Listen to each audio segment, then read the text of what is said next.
Okay. Hello, everyone. My name is Gabriela Azevedo, and this is my speech on Adderall abuse with college students. Back when I was a sophomore in high school at St. Mary's, I approached my doctor on what his opinion would be like if I were to take Adderall. Adderall is a drug that's used to reduce hyperactivity and to improve your attention span. The reason why is because I am dyslexic and have ADD. Dyslexia is when someone has difficulty time reading, such as reading quickly or automatically, where ADD means attention deficient disorder. It is when someone has poor conditions with paying attention, being distracted very easily, and has poor memory. Having these faults in my life made school harder for me, and I was trying to find simpler ways to ease myself from the stress and hardship of private school. But ever since I started researching on this topic, I found out ways and reasons why my doctor never prescribed this drug to me for when I was in school. Plus, finding out how bad Adderall is for college students, because that becomes another whammy on how they abuse it. According to the Addiction Center on January 20th, 2022, the Addiction Center has projected that almost 16 million prescriptions of stimulants like Adderall was written in 2012, approximately triple the amount written in 2008. Today, we're going to learn why colleges must include Adderall abuse information in their new student orientations. We'll be talking about the problems, effects, and solution. We have a serious problem. College students are abusing Adderall. According to the National Institute on Drug Abuse, about 2 in 3 teens and young adults who abuse prescription stimulants get the drug from friends or relatives. Basically, that's 5.2 billion college students that are addicted to Adderall with what it can be and what it can do through college to keep them focused on to get good grades. According to Ohio area Reputable Counselor Inc., one main reason is that Adderall is most commonly prescribed to teenagers and young adults, as the symptoms associated with ADHD are most likely noticeable in school environments. There are so many students that suffer with ADHD that think that this is the only reason that they can get through the day without any eruptions in their head or distractions going on around them. That is why they make this choice, because of how they think this drug can get them to places for a better life in their future. Back to the first article that I mentioned from the National Institute of Drug Abuse, mentioning from an anchor counselor, wellness, called Rebecca Cohen, quoted saying, "They can stay up all night socializing with friends and use Adderall to help them stay alert and focus the next day when writing a paper or studying for an exam.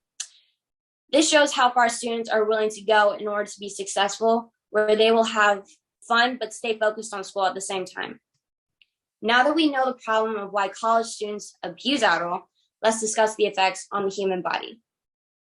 There are so many long-term causing for physical and mental health issues. According to the Good RX Health, these include addiction, heart problems, mental health problems, and slow growth in children. There are so many effects that happen to the body, but there are so many of them that would be even hard to explain them all. The main ones that I realized and have caught my eye the most on what Adderall can do to the body is cause seizures, hair loss, weight loss, high blood pressure, heart problems, and possible comas that can lead to death. From the same article, addiction causes difficulties with relationships, responsibilities, and your youth.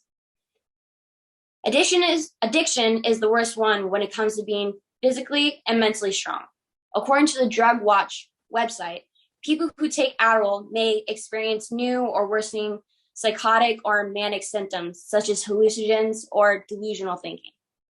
This is where it becomes really scary for Adderall. When students make mistakes, it could lead them into consequences that they probably couldn't even have control over.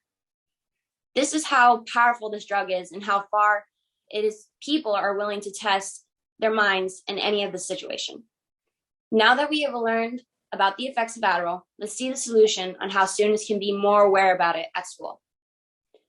There is a clear solution. Colleges must include Adderall abuse information in the new student orientations. According to the Washington Post, during an average school year, a major local university typically will respond to hundreds of cases involving alcohol, dozens involving drugs, and only a handful at most involving prescription stimulants, according to the Post Analyst of Statistics from School Areas. This is a good start, but we need colleges to have an important talk at the beginning of the year to every new or returning student that needs to get through their heads that they need to be careful when they take this drug or they will have severe consequences. It's not only about school, but what's better for your body and as well as your mind. According to the WebMC, which is a very accurate and credible site for U.S. health for adult abuse on college campuses, everything you need to know, mentioning that if you're a busy college student, you may see Adderall as a convenient tool to improve your focus and achieve better grades, but the drug is far from harmless. This is where it's a great idea for colleges when they welcome new students to talk about it and their orientations to prepare them for what is to come, for what their struggles may be, or find more resourceful ways other than Adderall to be successful in college. Today, we have learned why colleges must include Adderall abuse information in their new students' orientations. We talked about the problems, effects, and solution. Remember, according to the Addiction Center, last access on January 20th, 2022, the Addiction Center has projected that almost 16 million prescriptions for stimulants like Adderall were written in 2012, approximately triple the amount written in 2008. Ever since I have started the research more about Adderall, as well as finally understanding why my primary doctor preferred me not to take it, it has made me fully realize that I am very glad and I have not taken Adderall and have become not one of the people who have bad habits and who have created these addictions where I could have actually became a victim of Adderall. Thank you.